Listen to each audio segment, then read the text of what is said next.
Hello world, welcome to the first video to kick us off on our music group.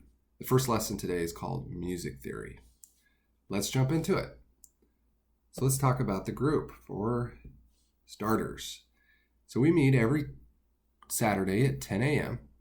And first of all is, why do we want to get together and learn about music? Well, first of all, music is fun. It's a universal language. And we also need to get together as a community so we can learn together, because we can learn on our own, but it's rewarding when we learn together. And if we ever need some help or need to find some people that are helping us in a certain way, that's where the community brings us together. So what? We're sharing anything in music. It could be an instrument, it could be reading and writing, composing music, or even singing. We're getting together in Beaverton, but also sharing it online, such as recording on YouTube and creating a community as well. So it's every Saturday at 10, and we're at the TV and F&R fire station, and we meet once a week. So how the format works is, for the first 10 minutes, we just introduce ourselves for new people coming, and then we'll do a 20-minute, similar to a TED Talk, where we just share ideas. And then we'll have a 10-minute Q&A session afterward. And the last half is a little more unstructured, where everybody gets to contribute a topic that they're either working on or looking at or interested in or even heard about on the news. And that really gets us a sense of what people what they're interested in learning. So let's talk about some of the teaching styles. For me, for example, it depends on the topic. So if I'm very advanced, I'll work my way and start with the beginner and make analogies, and then I work my way up to more advanced and then back down to a beginner to try to engage all of us. If I'm a beginner, I'll probably start there, but over time work my way to advanced. That's the value. And also teaching is you learn along the way. So here's an example of when I was trying to think of where to get us started in terms of what to talk about. So I picked 3 major areas: music theory, singing, and playing an instrument. So the first one to start us is music theory. And I got a lot of my ideas on YouTube. So a guy the name of YouTube channel is Lypur, L-Y-P-U-R. I referenced it down in the last slide. And what he did was he created a wonderful series of about 50 different videos on just theory alone. And what I want to talk to you about is kind of the beginning of those ideas. And what I put together was rhythm. And this is kind of how I did it. So I picked out different topics. So you have learning the staff, the rest, the time signatures, note values, and then put all those together in a lesson. So let's get started. So let's start with the basics. So if you're just getting started out, it's most important, you have to learn music and you have to read it in order to know what you're doing. So for those advanced, this is going to be pretty basic, but hopefully over time we'll get to more advanced sessions and you can stay with us. So first of all, as the staff, we have a 5 lines here. That's basically where your music notes will be placed. And then also you have to break them up into measures. You have the bar, and also to break up the musical score, you have a double bar line that will break up your notes. And then you have what's called ledger lines. Those are added lines. They remove those for readability, but when you have notes above or below the staff, you have ledger lines, so you can still read it and you can tell where your notes are. I'll talk a little bit more about that in a second. Okay, let's keep moving on here. Let's talk about the clef symbols. So you actually have a treble clef, also known as the G clef, because it's wrapped around the G line. Then you have the bass clef, which is also called the F clef because the 2 dots are around the F. And then if you place both these clefs together, you're going to get what's called a grand staff here. And if you're playing piano, your left hand goes on the treble clef, your right hand goes on the bass clef. And then you'll play these together. If you have a different instrument, such as what I played was the trumpet, I only played with the treble clef. That's what its range was. But with the piano, given more notes and more range, lower, higher, you have a grand piano, more keys, you're going to play with more notes. And even a violin, you're going to have more clefs, such as the alto clef. All right, now let's talk a little bit about what the music looks like. So on your staff, you're going to see these main components. You have your clef here. Then you're going to have a key signature. So these are your sharps and flats. And there's what's called a circle of fifths, what I'll get to in another lesson. And that's basically how you're going to read. So for example, this sharp is effective throughout the entire music.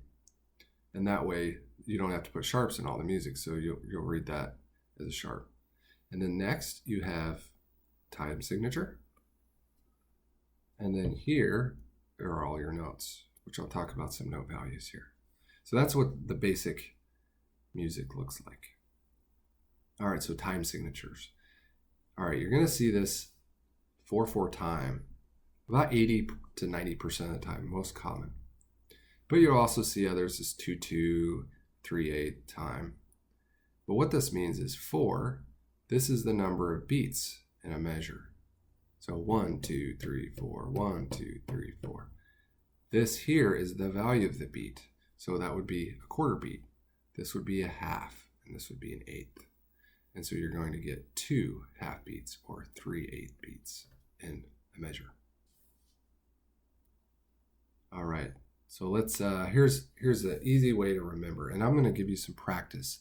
This is the best way to be able to start reading music, and it'll take you about a month to really get the hang of this. And really what I found most effective is draw it out. And that way you learn it, because if you're actually doing something, you're going to learn it more easily. So let's talk about the line. So here's your 5-bar staff here. And then in the treble clef, you have the spaces are face, F-A-C-E. That's pretty easy to remember. Okay, and then let's give you some more acronyms. So here, every good boy deserves fudge. So every good boy deserves fudge. I have a typo there. Okay, that's an easy way to remember that. That one's pretty common. And then over here you have all cows eat grass for the spaces in the treble clef. And then here's one that is made up. You can make up your own. But this one, green birds don't fly away. That was the one that the gentleman on YouTube referenced. Okay, now let's talk about the ledger line. So ledger lines, actually, you have what's called the center line here. And this used to be all one bar, but it was hard to read. So what they did is they took it out and just did ledger lines. So you'll see notes on, you'll actually see notes on the ledger line. So think of this as the center line. And then what you can do is actually think of this as like a boat. And this is maybe a dog.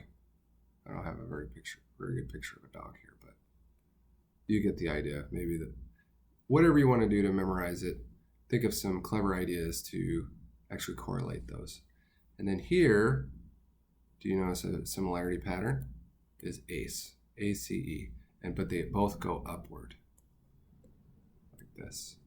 So A-C-E, and down here, A-C-E.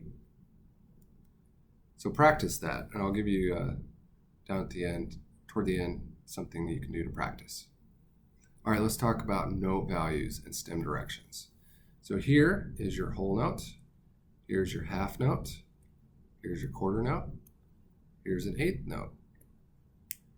An eighth note that has one flag. Then you can have 16th note, which is 2 flags. And then you have 32nd note. Whoop. We'll just do that upside down. It has 3 flags, but notice that there is the flag going in the same direction, but the stem direction is actually opposite. So let's talk about the stem direction. Here's your C line in the middle. Anything below that, the stem line goes up, such as this. Anything above the C line will go down, and it will be on the left, such as this. Now what happens if it's on the C line itself, in the middle? Well, it can be either. It can be up, or it can be down. And it depends on how you're writing it, but if you're writing a lot of music on the bottom, you'll probably just want to keep it on the bottom. If you're writing a lot of music on the top, well then you'll probably want to keep the note and the stem going down, just to be similar. Now what if you have this scenario where you have one on the C line and then one underneath? Well, actually what happens is this one underneath, you're going to have connecting notes like you see here. You have two connecting eighth notes. Well, the one underneath, whatever direction that one is, that one's going to pull the other one down. So in this case, it's below, so it's going to actually go up just like this one over here does. Okay, and then over here you have more connecting notes, eighth notes, and that shows that the stem is on the left and it's going down because it's above the C. So if you have any questions about this, please comment and let me know. Help me to describe it. Okay, let's talk about rest. So rests are very important. As I heard about it is, think of notes as silver and rests as gold. They're more or just as important as notes. You want to make sure you hit your rests. So you have a whole note. And think of this, if you're walking down here and you fall into the hole, that's an easy way to remember. Half, this one here, is like a top hat. And you have quarter rests, you have eighth rests, which have the similarity flag, and then you have 16th, which is also similar to notes. You have two flags. So those are example rests. So practice drawing these out. That way you can memorize them. Okay, so here is practice. This is what you can do to get better. Basically, you're going to want to practice anywhere from 20 to 50, maybe even to 100 until you memorize it and get it where you don't have to reference anything and you can do it in a short amount of time. So first step is draw some staffs and some clefs. Then draw your note values. So draw 50 staffs additional and then notes to memorize. So just put random notes, whether it's whole, half, quarter, eighth, put notes on there, just like I did. Practice them going up and practice them going down. Then create some more staff with key signatures, do 20, and do different times, 2, 4, 3, 4, 4, 4, 6, 8. And remember what I told you, if you have 4 beats, or a value of 4 beats in a measure, and you're gonna have 2 beats there. So you practice drawing out different beats on the different time signatures. And then lastly, draw another staff with 20 types of rests. That way you get really accustomed to practicing them, and then you'll learn and you'll easily read it, and then it'll be just like reading a book. All right, so if you're in the classroom, this is how it works. We will share what's upcoming. So next week I'll have singing, and then the following week I'll have instrument. And if you want to volunteer, please let me know. We'd be happy to have you. Then what we'll do is we'll share topics in the classroom, and then we'll vote, and then whoever gets the winner wins an award, and maybe even be interested in sharing in the following week. So as I said, here is where I got my Andrew, I can't pronounce his name, but did an awesome job at music theory, and then also got some additional slides. So this is in the description, check it out, and hopefully you learn something. See you until next time. Cheers.